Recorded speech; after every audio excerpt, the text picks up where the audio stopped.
In this episode, I have a chat with Bill Zaferos, author of Poison Pen, a novel. Bill is an award-winning journalist, and his first novel, the one we're going to talk about today, was what emerged through channeling his mental illness into creativity. I'll also be sharing the video version of this chat on my YouTube channel. So, podcast listeners, you don't know I actually read from my notes. YouTubers, you'll see me do that. So, I love this endorsement of Bill's book. Quote, Poison Pen will appeal to fans of the odd and absurd. Each sentence is loaded with humor, heart, and meaning. I'll second that and add another word, brilliant. There's a saying about not using more words than you need to tell a story and making each word count, something like that. Every word in Poison Pen counts, and no word, sentence, or paragraph is wasted. I ate up the experience of the story, and I'm hoping Bill's storytelling brilliance has rubbed off on me as I put the finishing touches onto my memoir, which I plan to launch on my birthday, June 15th. Hold me to that. And I'm lucky to know Bill personally, too. He's married to one of my favorite friends. To be honest, I'm a nonfiction kind of gal, and the closest I've gotten to fiction in my own writing is my first short story, which Bill graciously read for me, The Fantasy. The beginning is fiction, the end is fiction, but everything in between is real life. I call my writing style creative memoir.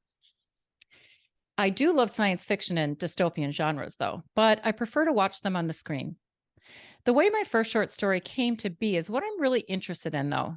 It wasn't until my midlife unraveling and reconstruction, which was driven by reconciling an inner battle between my sexuality and spirituality, when this buried creative urge was unleashed. As a depth psychologist, I appreciate the root of psychology, which is soul.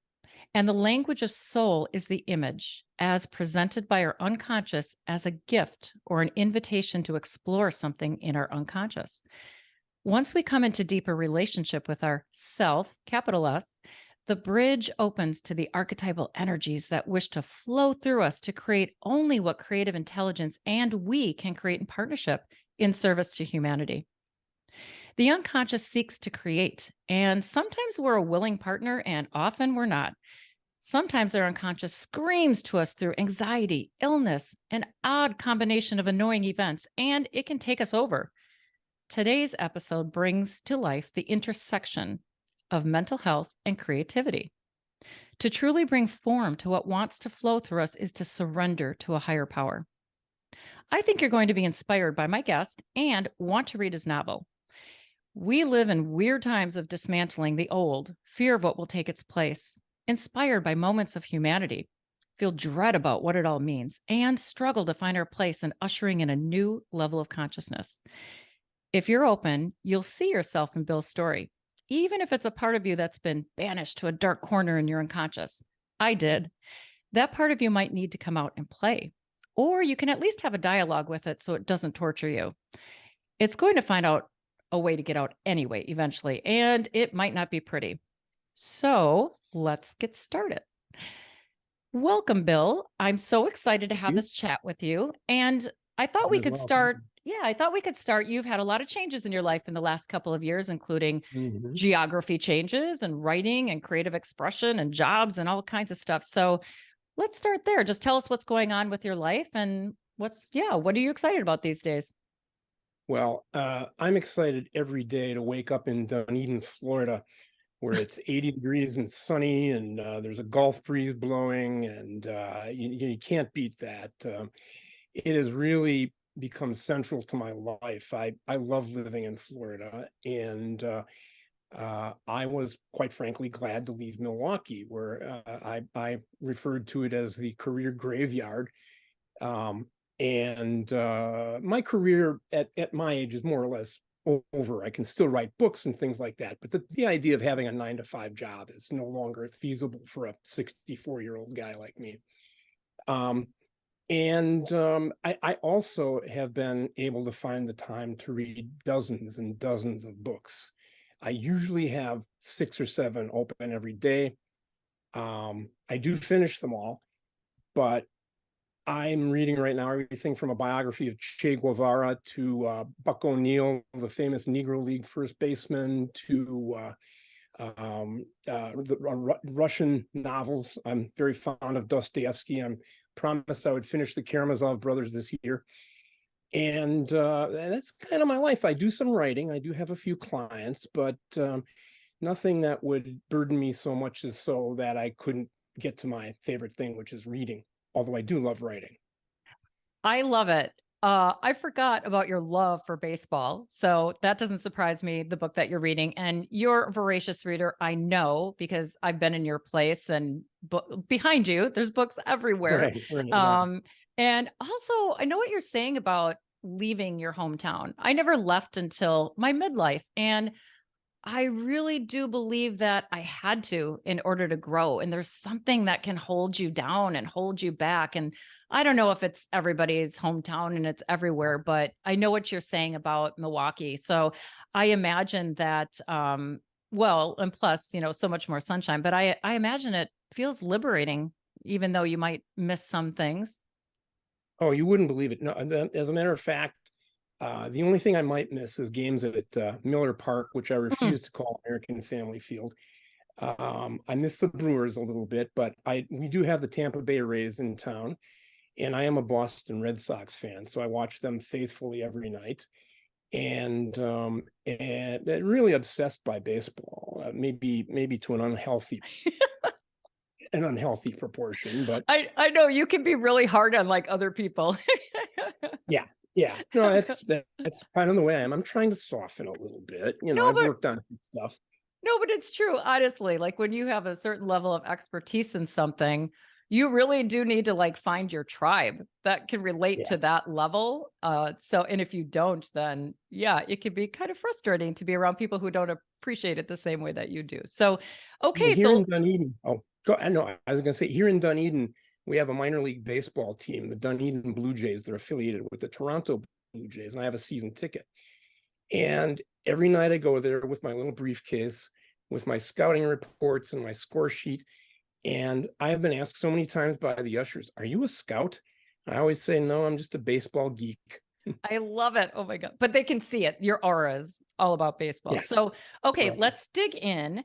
My experience of reading your novel was like watching a movie or Netflix series. That's how I often experience reading books. And it really Mhm. did work me over from the first page, which doesn't happen very often and means your story is, for me, connected to something larger happening in the collective. And of course, well, Carl Jung talked about the difference between psychological art and visionary art. And psychological art meaning kind of we know what the moral of the story is, but visionary art sort of having a surprising outcome that is not actually intended by the author. And I really do think there's something about this particular story that is something more than what you can actually articulate as experiencing. So you're also quite open about how the connection between your mental health and how this story came about. And a lot of time passed between sort of writing it and having it unleash out of you and before it was ready to be completed and published. And I think I know that Tracy sort of even encouraged you, like, hey, you got to pull this out and finish it up. So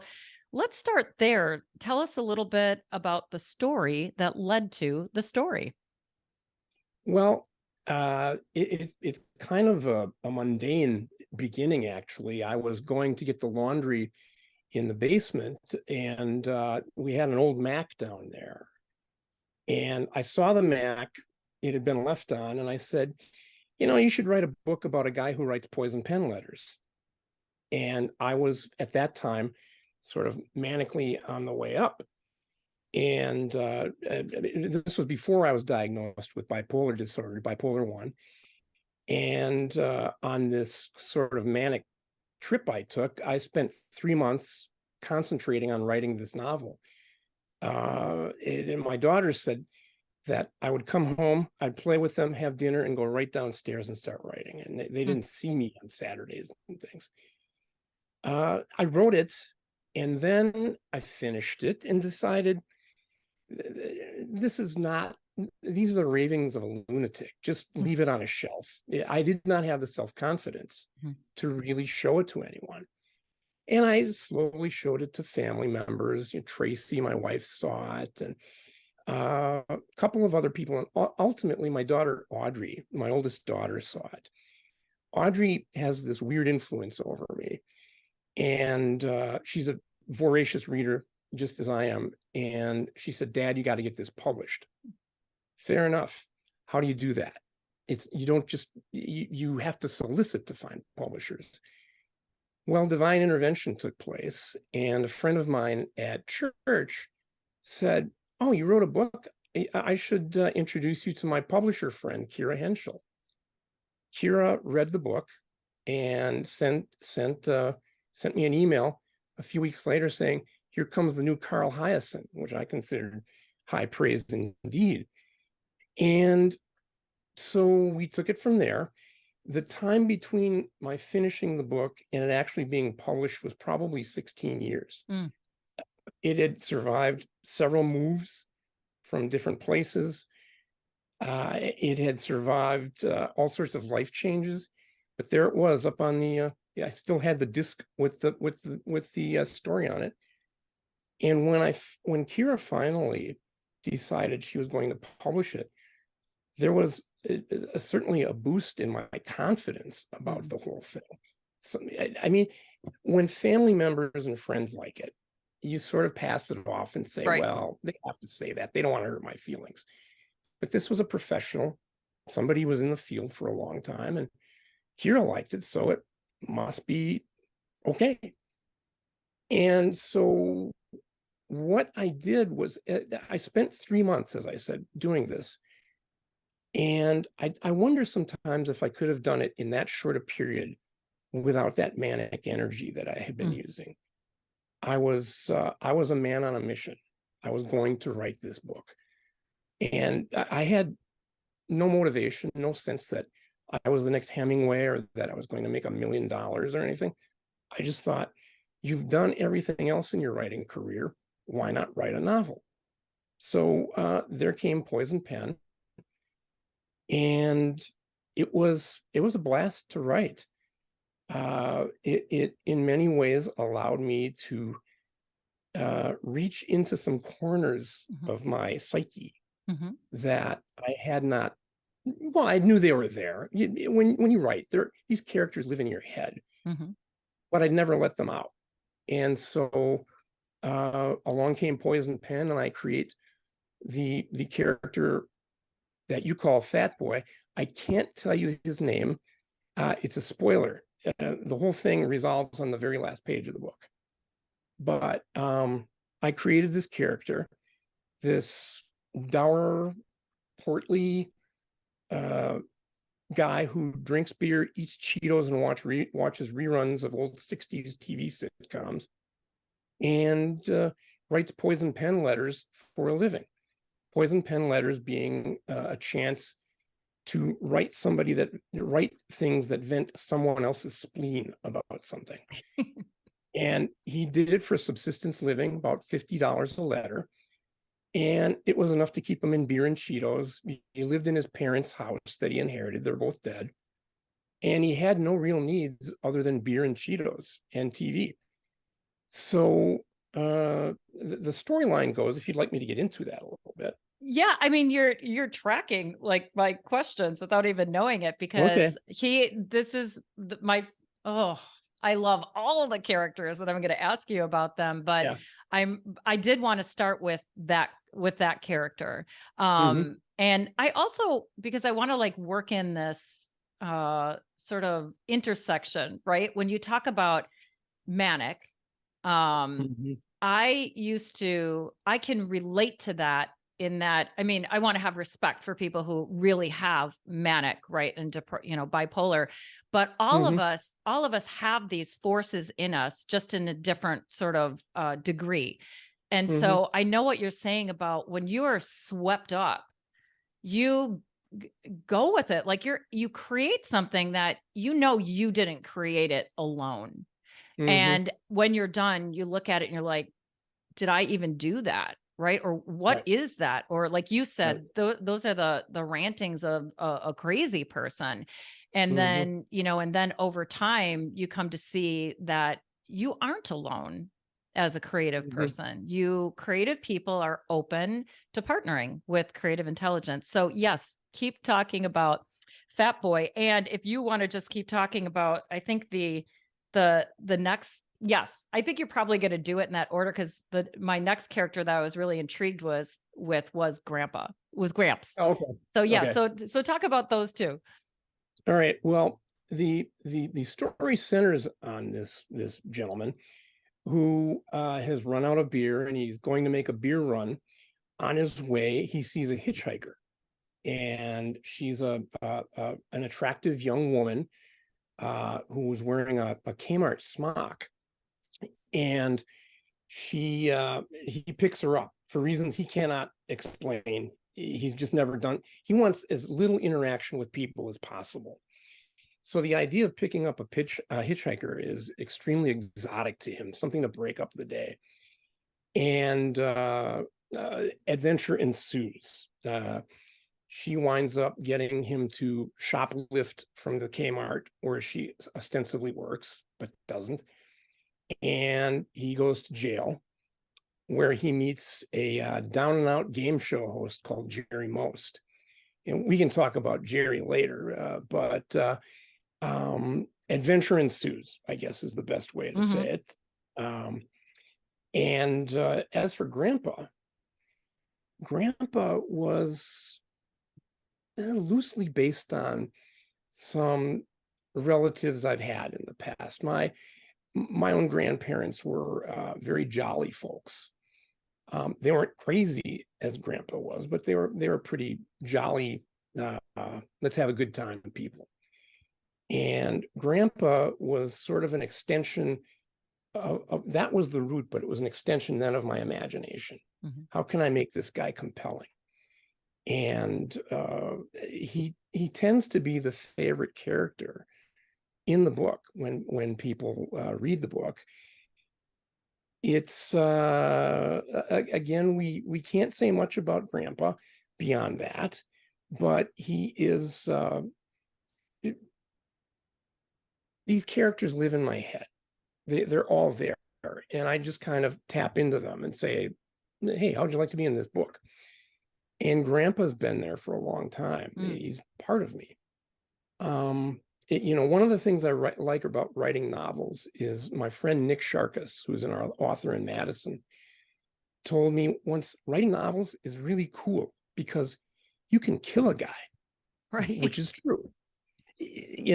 And watching Grandpa's adventures parallel Fat Boy's adventures is sort of key to the whole plot. As for the beginning you mentioned, Deb, I'm an old newspaper reporter. I did it for a long time. And the first thing they teach you in journalism school is to have a good lead, write something that draws people in. And I was determined to have a first page that made people think, okay, I got to turn the page to go to the next one. And that's just my journalistic training. Well, absolutely. And, there are many books I love, and, I love books that don't get my attention immediately too.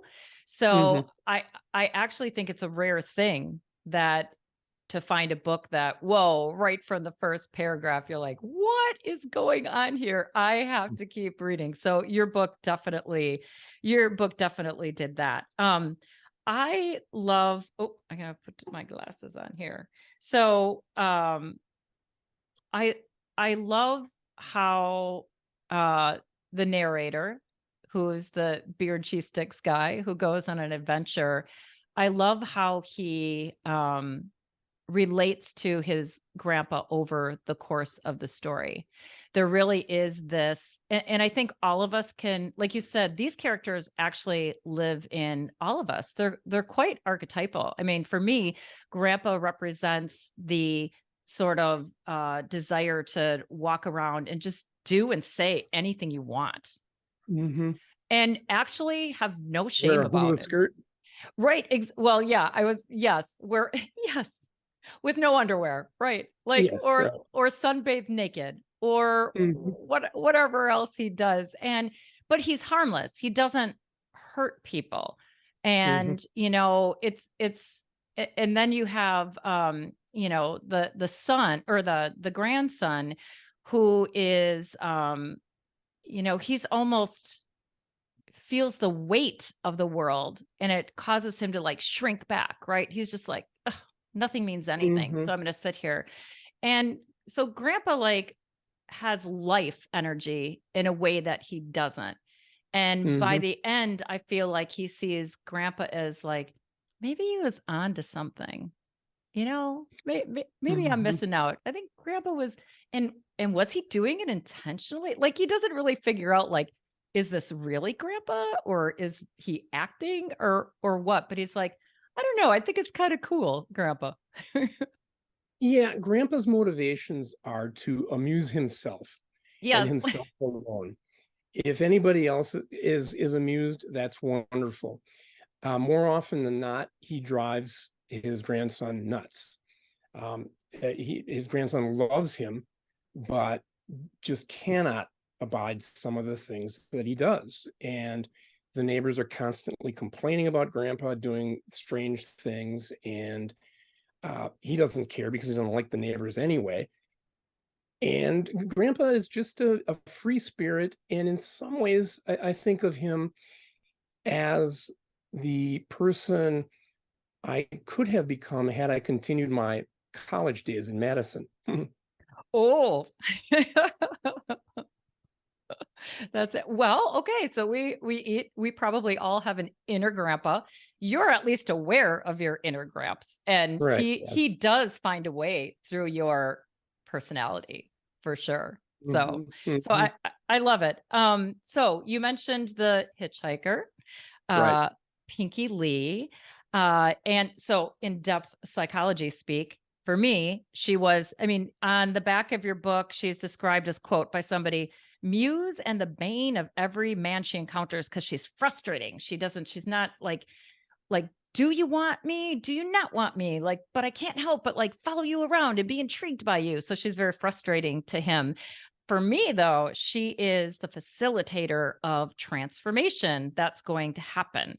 And I love her because she brings to life something that I talk about, that relationships and encounters, and especially those of a romantic nature, are this vessel for potential transformation that neither party really sees what's going on underneath the surface. It's this hidden agenda of your unconscious that's putting you two together, and you think it's about this, and you think it's about like, oh, I'm attracted to her, I want to have sex with her, and she thinks she just wants to play with this, this man's emotions, but really there's some kind of transformation going underneath the surface. So and in many ways, like when he said yes to the invitation, like he literally was not looking for anything exciting that day, That's right. but Yeah. something made him say yes to the invitation. And I love it. I love her character because she even knows it. She's like, you wanted some excitement. You wanted to get out of this life that you trapped yourself in. Hmm. So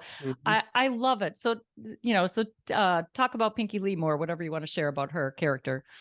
Well, it's difficult for a male author to assume the character of a woman, Mhm. and so I had to use my imagination a little bit. But in the end, she is really the linchpin to the whole story, Mhm. because if he passes her by and goes to the liquor store and buys beer and goes home and watches the Beverly Hillbillies and writes poison pen letters, there really isn't much of a story there. So she does become the muse, the the person who takes him places where he hadn't intended to or thought he would ever go, and for him to ultimately wind up on a game show where he risks his life because he originally picked up a hitchhiker, is proof of sort of the power of her personality. She loves to toy with people. It's entertaining to her. She had a rough upbringing, but she now feels like she has power. And in that power, she leads people to do things again that they might ordinarily not want to do or would have done on their own free will. And dangerous So things. Like Yes, literally yes, oh, dangerous things, absolutely, right? yes. And there's nothing like waking up in the morning and realizing that within a few weeks or months, I really don't have a timeline in the book, but within a period of time, you would be risking your life and limb by climbing into a cage of angry baboons. So Pinky Lee is really as Reggie Jackson, the baseball player, used to say, the straw that stirs the drink. Mhm. Definitely. I love her. And actually what comes up for me right now is a Netflix series that really is another version of the archetype that you tapped into in Pinky Lee. And it's called Georgia and Ginny. Ginny and Georgia, something like that. But as you describe that, I feel like I haven't really, I don't know, there aren't that many either novels, books, or shows that stands out to me, which is maybe why I just really like, I just think you did such a good job with your characters. Well, thank you, thank you. Yeah, because yeah.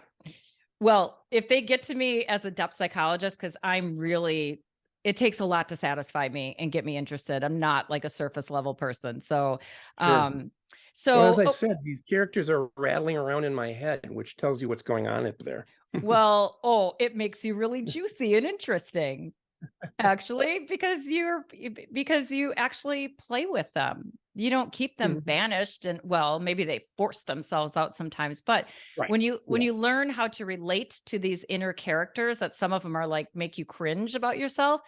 when you relate to them, they have less power over you and you can have more of a playful relationship with them and then Mhm. share them with other people like you've done through your book. Mhm.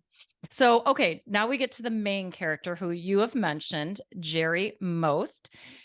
For me, he perfectly captures how we can unwittingly get caught up in the corruption of the systems in which we're forced to live until we can't take it anymore. And for me, like, I want to hate Jerry because he's such a jerk, but I also root for him because he's so naive about how redemption really works. And so it continues like to be pointed out to him like, really? You think that's all you gotta do to, like, make up for everything that you know, all the times you've been a jerk?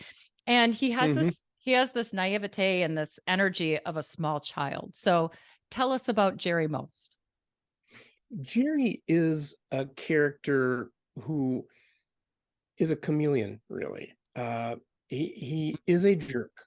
There's no way around it. He's not a nice guy, and he loves not being a nice guy. And so when the main character and Jerry get together, there's sort of a matter antimatter explosion of strange events that takes place. Jerry thinks everybody else is stupid. He thinks that he is always the smartest guy in the room and that he can get whatever he wants whenever he wants to get it. And his life has reflected a record of having done so. He's been able to get away with it. And Jerry is an interesting character to me in the sense that when I say he's a chameleon, he actually does make an appearance in my second book, Hmm. Serenity Heights. And his persona changes with whatever he sees the need at the time. Mm. So for Jerry to have a show called Die Trying, in which people perform stupid acts for cash and prizes, risking their own lives for the chance of getting a refrigerator or a trip to Aruba, Jerry finds it very entertaining that people would be stupid enough to do that sort of thing and make him rich while doing it. So he's just a great guy. You know, oh, the way that you said that, oh, I feel okay. So I have a little bit of Jerry Most, not the one who does the jerky things, Mhm. but the one who's like, I've tried to avoid all my life calling people stupid, but oh Mm. my gosh, I have no other way to explain this except you're just stupid. Like I would never say that to somebody. Mhm. I feel bad even Right. like thinking that about people. But, you know, but that's in us, right? So, you know, we Yeah. all have a little Jerry Most in us too. Unfortunately, Jerry occupies a little bit more of my personality than I sometimes like to admit. I'm learning in my old age not to be quite so judgmental, but I'm the type of person that Tracy says doesn't suffer fools gladly. I I just I'm kind of flummoxed by it, and oh really? So you operate the drop forge? That must be very interesting work. That sort of thing. I'm just not. Uh, I'm not very nice about that sometimes, and I should be better about Yeah. it. But Jerry is reflective of that part of me. I love it. It's awesome. So, okay. So, the setting is Hmm. a rural town in Wisconsin. I don't know if it actually exists or not, or if you made it up, if that's, if there's No. any, if anybody who lives in a small town, but I, I, I liked it because, well, first of all, that's my home state. Um, and one of the things I really appreciated, and this is where I think about how you just don't even waste a word. Like every word seems important. Like you couldn't get rid of that word. And I love the way that you describe all these details about this town that for me communicated disdain for what a rural America maybe represents, but also this kind of reverence for what also rural America represents. And these days, people have a really hard time sort of having nuanced perspectives. And Hmm. I think the task for today is to be able to hold the tension between what feels to be an opposition so that we then get to this place where we can appreciate that this is true and this is true, not or. So Hmm. it kind of like, I feel that energy in how you write about the small town. And I also was feeling like this was representing our own tendency to become trapped in our own thinking and perspective and experience of life, which doesn't only happen in small towns where, people aren't exposed to diversity. People who are out there, they consider themselves cosmopolitan, they in a way become trapped in their own perspectives, which becomes, so they can be just as like intolerant as people who literally physically don't have as much diversity, if you know what I'm saying. So that's kind of what I really was getting, this sort of nuance in your writing. And so it wasn't like, oh, you were just like making fun of small towns. No, you were like respecting them as well and what happens there and people's foundational experiences and what grounds them. So you tell me, about how you chose the setting and what you think about it and how it's important to the story. Well, I thought the setting had to be a small town because this would be much less likely to happen Mm, in Milwaukee or Madison, yeah. it's or anywhere. Uh, but the small town setting would make a hitchhiker on the highway, on the rural highway, on the way to the liquor store, a little bit more plausible. Mhm. I start like all journalists started my career in a small town, in what I consider a small town, having grown up in Milwaukee. I started in the Appleton Oshkosh area, Mm. um, and an area that everybody from the Fox Valley closed your eyes, I mean your ears, but I grew to dislike rather intensely. There was a sense up there that I would hear things like, what they ought to do is saw Milwaukee off and push it off into Lake Michigan, or just make it part of Illinois, and things like this. And Yeah. I found that attitude really, really awful, and that stayed with me for a long time. And Hammertown, the small town where this takes place, it is kind of based on that. I never lived in this small town, although ironically, Dunedin, where I live now, Mhm. although it's half an hour from St. Pete and Tampa, uh, is a town smaller than Appleton. So, but Mm. far more, far different views. Believe me, Y- it's a blue area, I might y- say. yes, it's Um, lovely. but the small town thing, we had an opening for the book when it came out, and I made a comment about, somebody asked about the small town, and I said, well, the small towns are so great. Why doesn't anybody live there? And I got a lot of groans from people. That one was really apparently close to home. that's kind of my attitude, Mhm. sort of being the there is a side of me that is, for whatever reason, and unfortunately probably a bit snobby, particularly about the notion of small towns. So we got a theater here, eh? That's pretty nice. Two screens? Well, and also, we all need to laugh, be able to laugh at ourselves. I mean, I grew up I started my life on the south side of Milwaukee. And Hmm. then from age 9 to 18, grew up in West Bend, Wisconsin, which was like population, 26,000. Yeah, yeah, And I had to escape. I mean, I had to escape because I just had to expand. But, one of the things that interests me is this sort of like either or thinking where not everybody can live in a smaller area, not everybody can live in the city. Like we do kind of have to be spread out. So like whatever, just do whatever you want. yeah. Like Right, we right. don't have to hate each other about. Some people are called to leave. They're called to actually leave the country. They just feel like Hmm. our relationship with geography from a depth psychology perspective is important. Like there's this inner knowing that we belong here or we don't belong there.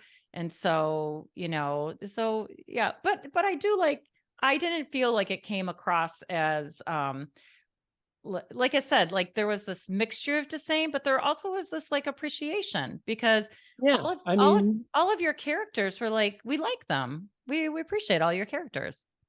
yeah, well, that comes as a surprise to me. I'm not sure I like all of them. I guess I just appreciate how they're all these characters, especially the characters you dislike. Well, that's mirroring back to something about yourself to explore. Hmm. So that's Hmm. why I'm Sure. like, yeah. So if it's really intriguing to you, it's like, what's going on in here? Right, So right. okay, I want to talk. Well, maybe we don't. You explain what poison pen letters were. I actually never heard of that. So I don't know if like I'm the only one who never heard of poison pen letters, but at first it made me cringe, which is good, right? You got a reaction out of me. I was like, "Oh, Hmm. what?" So for my listeners who don't know this, like the narrator, he would write letters on behalf of one person to send to another person because Right. the person was angry at some injustice that they felt they had been done, and they wouldn't be able to communicate that. Often you can't communicate to the person who like you feel like did you wrong. And so he would write these letters that were just vicious, and they were meant to to turn the recipient into a puddle of tears. I mean, they were really Hmm. meant to like break them down, destroy them emotionally. And so at first I was like, "Oh my god, this is terrible." And then I thought, "How freeing." Like Well, honestly, like everybody has a part that wants to do that. as I say in the book, this character advertises his skills as being able to leave a psychological scar that'll last a lifetime. Right. And, he's very adept at assuming what he thinks is the writing style of the person for whom he is writing. And this actually, I don't know what happened, but I feel like I've always been able to write. It's like a baseball player who, for some reason, has always known how to hit or Mhm. throw. I've just always known how to write. And at my high school newspaper, we were very proud of our first edition in my junior year, and it went out, and some a student wrote us a letter criticizing the paper, and for reasons I thought were quite picayune, and I just I took offense, so I responded, and then the the person's mother came in with a lawyer threatening to sue me for libel. Oh my And gosh. I thought maybe I'm onto something here. This could be a line of work I could do. But actually, it's just something that I've always been able to tap into this sort of inner, call it inner anger, Mhm. inner angst, whatever. Mhm. And if I need to, I can crank out something that is quite devastating if I so choose. I try not to do that anymore. I'm trying to be I'm a good Greek Orthodox boy. I'm not going to run around and tear people up.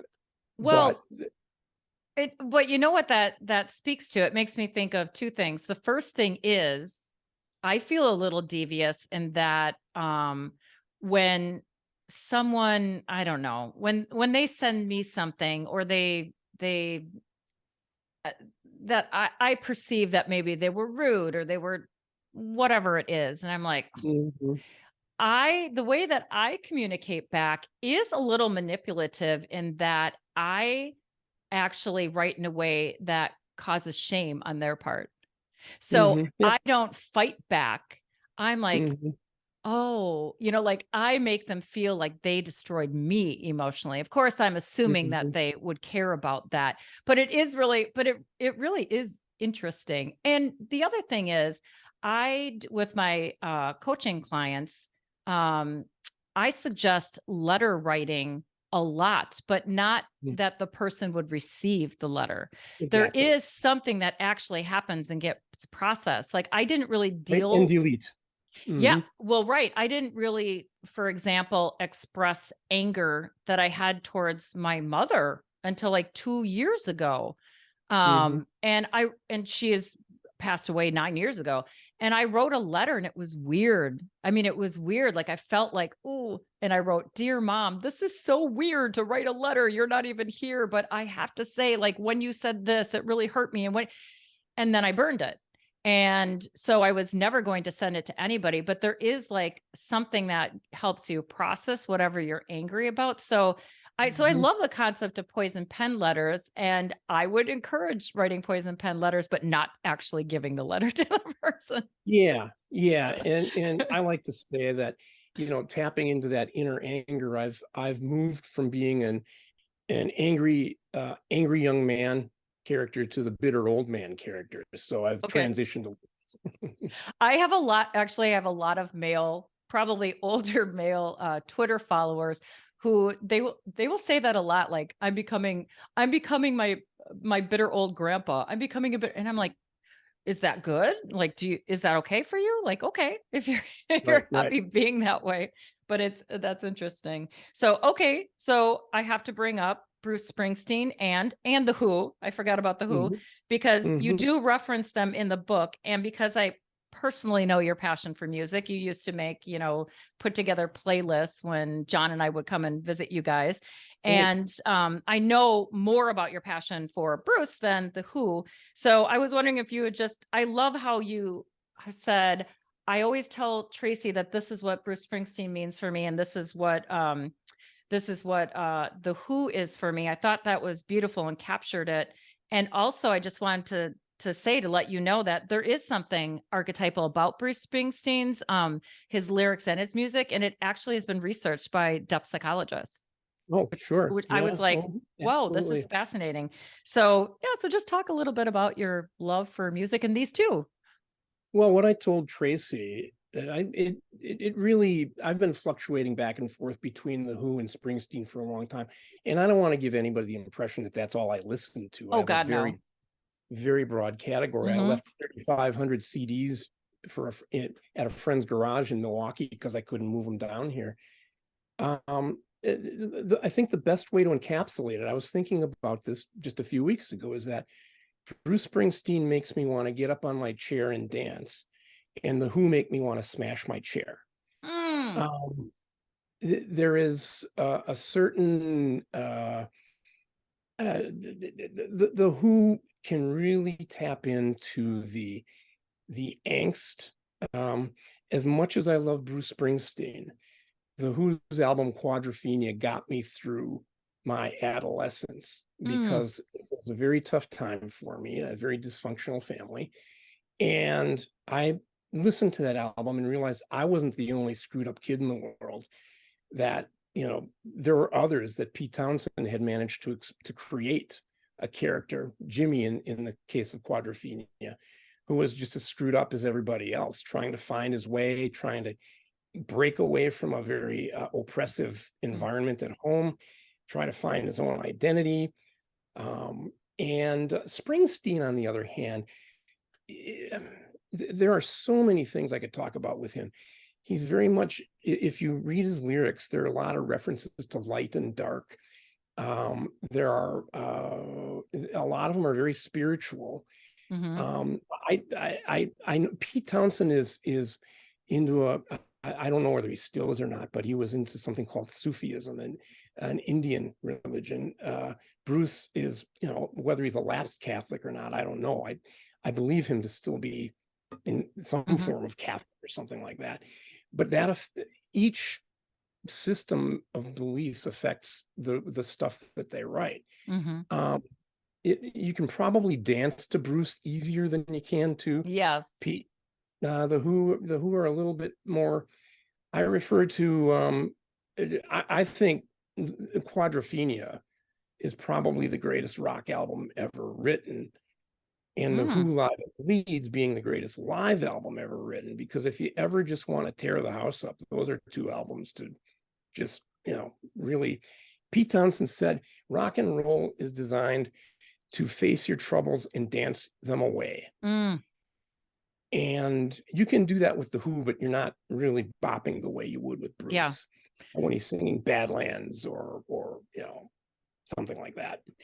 Oh, you don't know how much I love this. I don't have anybody to talk about music in that way, and sort of the depth way and the collective way and the archetypal way. And now I know that I need to find somebody to do that on one of my podcast interviews, because our unconscious speaks to us through all sorts of ways. And obviously music is one of them. During a period of my midlife sort of reconstruction, when I was exploring, I had kind of come into better relationship with my sexuality, and now spirituality was coming, and I was re-exploring my relationship with Christianity, which I sort of rejected again a third time. But I appreciate it from a depth psychology perspective. And C.G. Jung said that if you want to understand the Western mind, you must read the Bible, because it's really the psychological experience Mhm. of our relationship with, right, finding meaning in life. Mhm.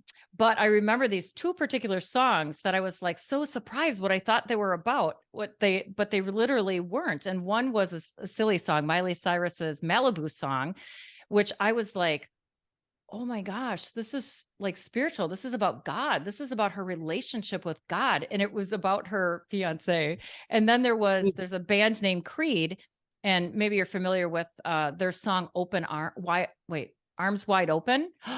Oh my God, it's Mhm. beautiful. And I thought, this has got to be also about God. And it was about the impending birth of his son.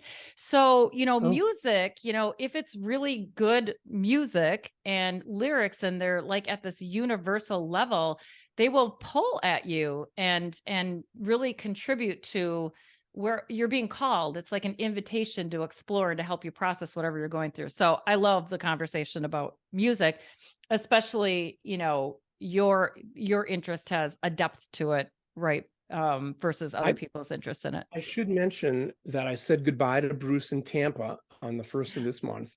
Oh my He opened gosh. he opened his new tour in Tampa, and it was kind of a strange experience. I once followed him around the country after I got divorced and saw him at let's say I went from Portland, Oregon to Miami to Los Angeles to Columbus, Ohio. I was all over the place. And that was, I believe, to be my 58th show. And Oh I my said it was gosh. my 58th and last because Bruce is 73. I'm Mm. going to be 65. I will say that I'm not bopping out of my chair the way I used to. Right. I don't have that kind of energy anymore. But when he walked off stage, I thought, that's kind of the end of an era here. I'm still going to listen to his music. But the point I really need to make about music is that when you're mentally ill, you find yourself often staring into the abyss. Mhm. And music and Mm. my belief in God, my Christian beliefs Mhm. pull me out of that abyss. And it's not necessarily going to read the Bible and feeling better about something. It could be throwing on Who's Next Mhm. and just listening to Keith Moon drum for a while and feel like, okay, I'm gonna be all right. I'm gonna be all right. So it can be a vehicle for relief from some very painful situations. Oh, absolutely. I love it. Um, I love the story of how this book came to be. And people have heard me say that the universe or God or the self is in charge of the timeline. It comes when it's needed, when it can be of service. And you might not have thought about it this way, but there's something about the story for me that really is collected or is connected to the collective, and that this is useful. And it doesn't have to be looked at that way. It's in the enjoyment of the story that something happens that you're not really aware of. And the story is chaotic, it's surreal, it's boorish. I don't never use that word, but I'm like, it's boorish, it's vulgar, it's disgusting at times, and it's full of stereotypes. And at the same time, it feels liberating. Like it feels like Hmm. I'm kind of a good girl. So it like felt liberating to actually read this story. And I can't really Hmm. put my finger on it, which means it's acting as a symbol. So the difference between a symbol and a sign in depth psychology world is a sign we know the meaning, a symbol we can't quite articulate. It has a power over us, but we can't really quite articulate what it is. It's not fully Hmm. understood.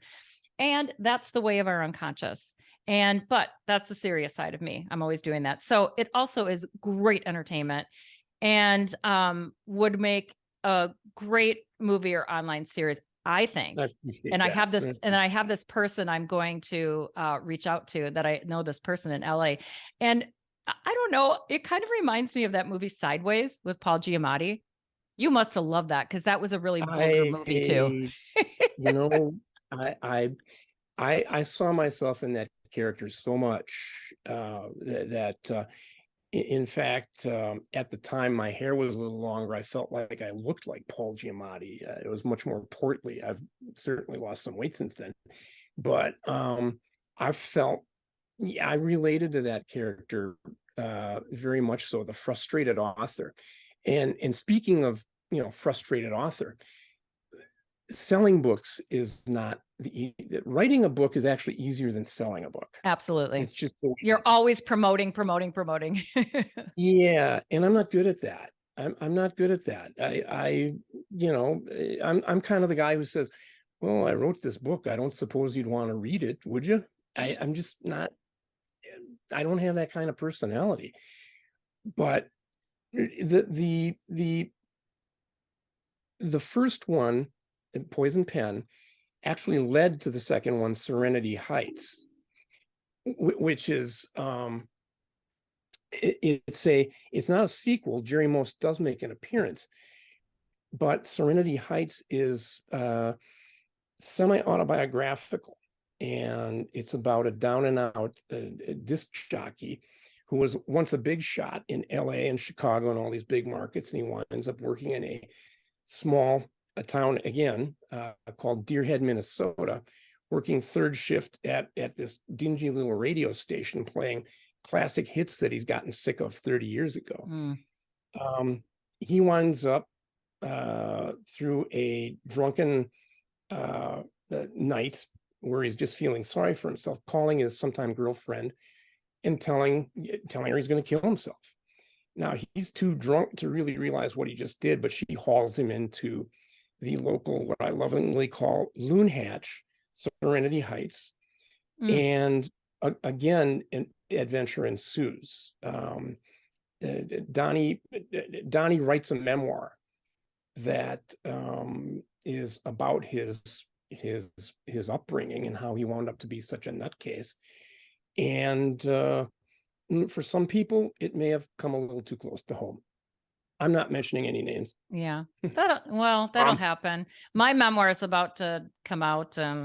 So that, yeah, it's that tension between being authentic, but also respectful, of people involved. And sometimes you get it right. And sometimes you don't get it, you don't get it right. So, mhm. so I don't know. What are you hoping people experience reading your book? And then also, is there anything else that you want to say? I mean, you have kind of worked this in a little bit, the mental health angle, but anything else you want to say about or to people who struggle with mental health challenges and sort of the intersection with creativity?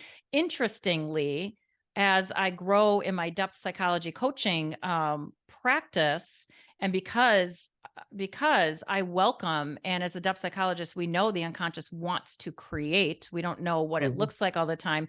Some clients come to me thinking they're coming to me for some reason, and then it turns out that they're really want to write their story. And our work exploring their unconscious brings inner characters that partner with them then in their writing and other. So it Mhm. it just naturally happens that something creative happens as they explore their unconscious. So, so is there anything else that you sort of want to say to listeners who, whether it's something, not as serious like anxiety, because I do think anxiety is asking Mhm. something from us. And it Mhm. and it takes trusting in order to follow it, or people who have more serious mental health challenges. Well, first of all, if you are having a mental health challenge, just know that you're not alone. 1 in 4 people has mental illness, and it's very common, and I think it's becoming more and more recognized as celebrities come out and say Mhm. that they've got these problems and things like that. That's very helpful. Springsteen talks about that he's been in therapy for years and he's been taking antidepressants and he's thought about suicide. Um, I would in, guess in that. yeah, when Yeah. in my own case, I took a physical years ago when they still did physicals, and the doctor just went down the list of normal questions, and she says, "Do you ever feel down? Yes. Do you ever think of suicide?" And I said, "Well, doesn't everybody?" And she said, "Wait right there." And she went out, made a phone call, and she said, "I just made an appointment with a psychiatrist for you Mm. to see this afternoon. You're in crisis." So get help. Be aware that you're not alone. Don't be ashamed of it. Mhm. Um, I come right out and call myself a loon, a nutcase. Mhm. You can't stigmatize me. I won't Right. allow it. Um, and the second thing is find an outlet. You can't be at your therapist's office every hour of the day, and you can't call your therapist every 5 minutes or an hour or whatever. Find an outlet. For me, it was music. Quite frankly, when I was in the down cycle, I can't write then. I just Mhm. can't write. I Mhm. have to be in a mid-level or up Mm. to be able to write. I have to be motivated, and I lose my motivation when I'm down. Mhm. Fortunately, I am, as I say in my second book, uh, let me take a step back for a second. I wrote the first one on a manic high. Mhm. I wrote the second one in what I call my well-medicated right mind. Mhm. I wanted Mm. to see if I could do it without Mm. being, and I did. Interesting. Uh, so I'm thinking it may be my last book, but in any event, find yourself an outlet, whether it's music or church or friends or whatever. Um, I am very fortunate in that I'm surrounded by a network of dear friends. Mhm. One in particular, my best man, Jerry, has been with me through thick and thin since our Madison days, and he's seen it all. In fact, if I take a second and tell a story about Jerry, he's got a very warped sense of humor, as do I. Um, I was hospitalized once, and I called him and I said, "You're never going to guess where I am." And he said, "Oh, I got a pretty good idea where you are. What's going on?" And I told him that I'd had a collapse basically and wound up in the hospital. I was actually in lockdown. They wouldn't let me go anywhere without Mm. escort. So I was a danger to myself, so they thought. And Jerry said, "Well, look, here's the deal. If you need to get out of there, go to the art class and draw pictures of eagles soaring over mountains.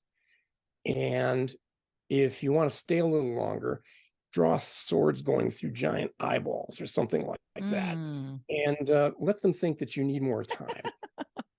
So he was always there to lighten up the mood for a minute, and but it's not just Jerry. I've just got a network of friends. Yeah. I'm extremely fortunate Yeah. to be this old and have so many good friends.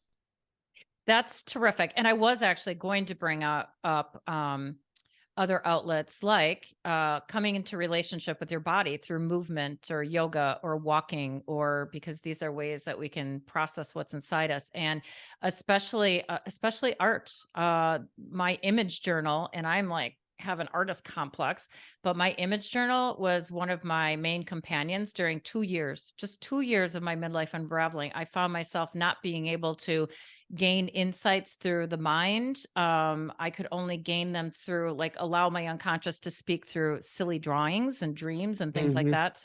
So their depth psychology is full of tools to, to help people come into relationship with whatever it is that is sort of weighing down on them. So um Hmm. fantastic. Thank you, Bill, Well, for thank you. taking time to have this chat about your story and your honesty about how it came about, a sneak peek into your characters and setting, and allowing my listeners and viewers to get to know you as a person and a writer. And yeah, just, oh, it was so much fun. It was fun. Thank you. It's been a pleasure. Yeah. So I hope you enjoyed my conversation with Bill Zaferos, author of Poison Pen, a novel, and his recent book, Serenity Heights. The links in the description box will take you to where you can check them out and purchase copies of their own. I'm going to help you promote your book Thank and you. enjoy. And remember, our soul, our unconscious speaks to us in many ways to get our attention and to prompt us to explore something deep inside. Anxiety, illness, even depression asks something of us. In many cases, there is need for medical intervention and treatment, and we can also explore the deeper meaning in our symptoms that often leads to a new sense of purpose and personal mission. I'll also include some links to chapters from my soul book about this and to my YouTube channel where I have a video about how to have a dialogue with anxiety, for example. Until next time.